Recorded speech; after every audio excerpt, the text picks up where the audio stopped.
Hey tricksters, Patrick here, and I am not feeling well. Maybe you can hear it in my voice. I'm back from my European trip and I caught a cold on the way home, which I guess is better than catching it on the way there. Not only that, I'm dog sitting.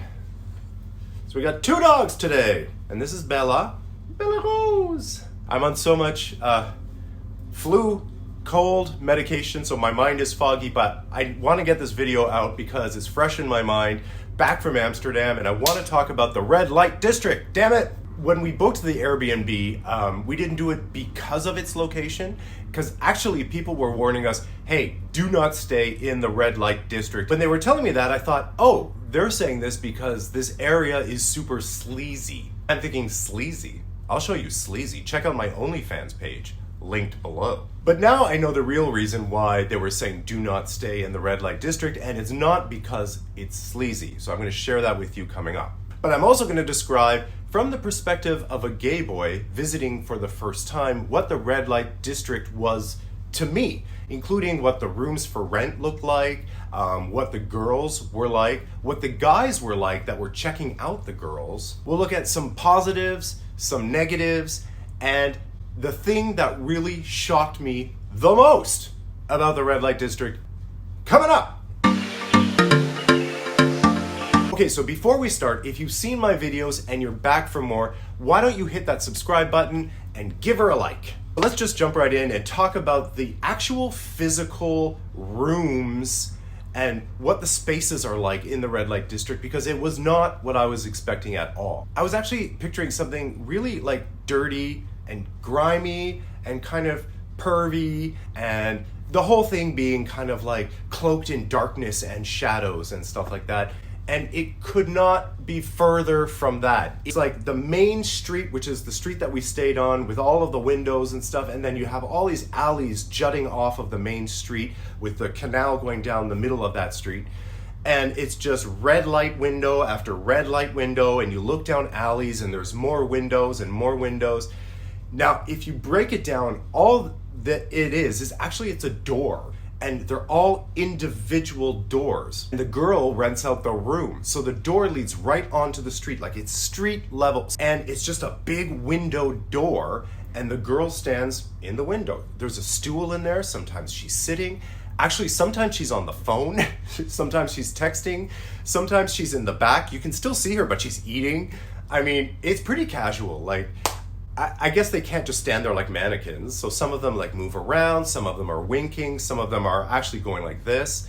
And a lot of them are smoking. And when they smoke, the door is cracked open, which is very inviting. And I thought that was very smart, because smoking is also very sexy. You're using your mouth, and it's usually those little cigarettes and whatever. And the door is cracked open a little bit. If you can sense my excitement, the excitement is true, it's palpable. And when I was in the red light district, I actually was so excited to be in such a sex positive environment. And I really felt like these are my people, because there is no shame and there's no guilt, and there shouldn't be any sort of darkness around any of this. When you look in, you can see the window, you look in, you can see behind her, there's like a sink, there's a place for washing up, there's like a bed. So what they would do is that they would just bring the guy into the room straight off the street and then close the little curtain that's in the window and then do their business. Now, there are signs everywhere on all the doors. Do not take pictures. Do not make any recordings. Do not. And surprisingly, everyone adhered to that. I didn't see one person taking a photo or recording anything that they weren't supposed to. And I guess if they would do that, there's security. There's actually guys standing outside. Now, about the girls were gorgeous. They were gorgeous. I don't know if there's some kind of like Amsterdam code of standard for a girl that can rent the room. I don't know if you have to audition or you need to send in photos or go in person and show them what you're about, but they are hot. This is where it gets super interesting, because this was something that I did not expect at all. I thought that the types of people that would be lurking, listen to my language too, lurking. I thought there would be shadowy people in the shadows in trench coats and lurking in the shadows. The street is so packed with people. It's wall to wall people every night. Weekends more so. But every night, because we were not just there on the weekend, we were there during the week too. It's just packed with people. And when I say people, I didn't say guys. People. The majority, I will say, were guys. But there are a lot of girls there. And you know what? They're there with their boyfriends. And they're holding hands. And they're walking through the red light district. I think a lot of it is like, oh, let's go see the red light district. And so there was a lot of like straight couples that were there holding hands and walking through. That and the numbers of people. Like when I say there were throngs of people, there were throngs of people. You couldn't walk through sometimes. Like gangs of guys.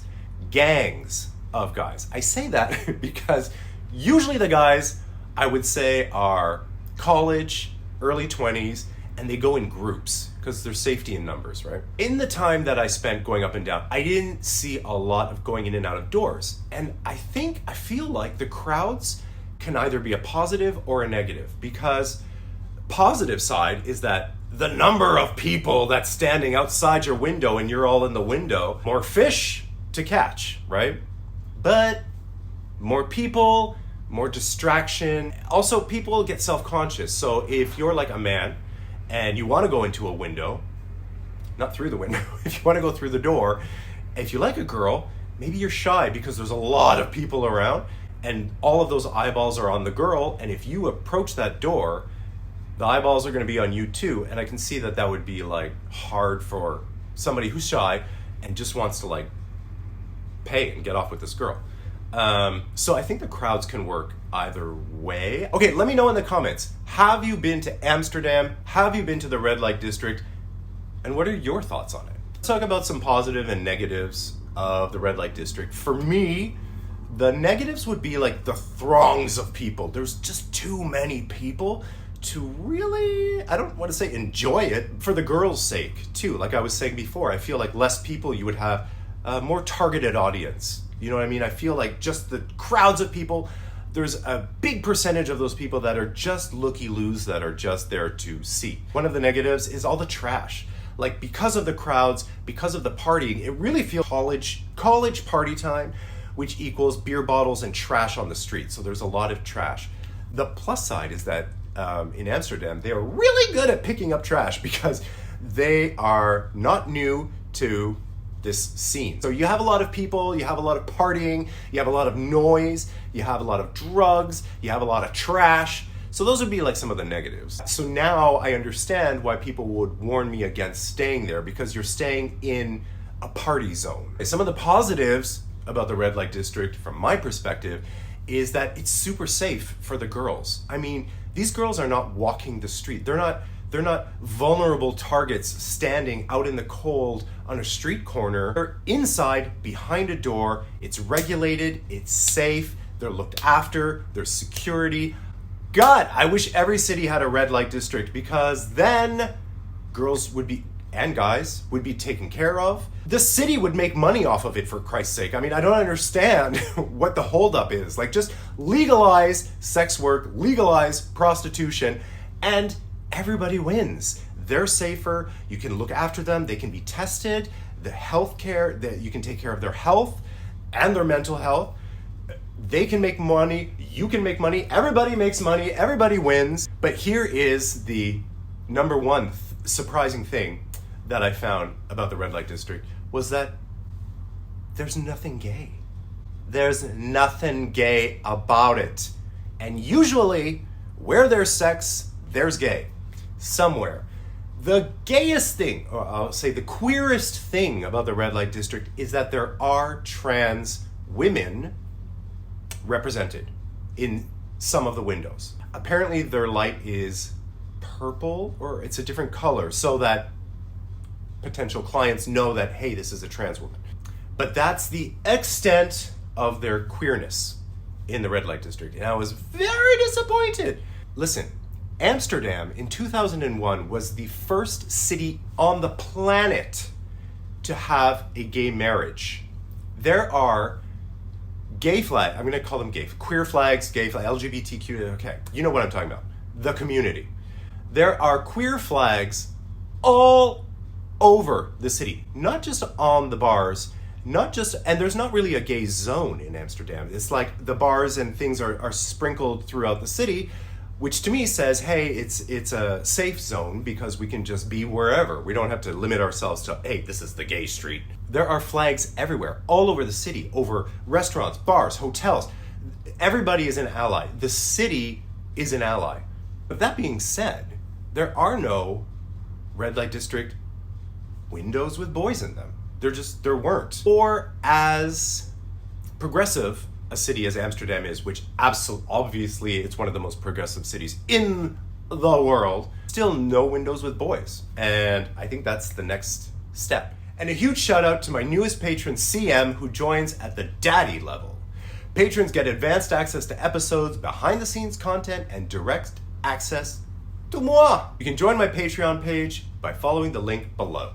And for a closer connect, sign up for my newsletter. It's full of stories and special offers that you will not find anywhere else. Just go to patrickmarano.com. And if you need something else to watch, how about this?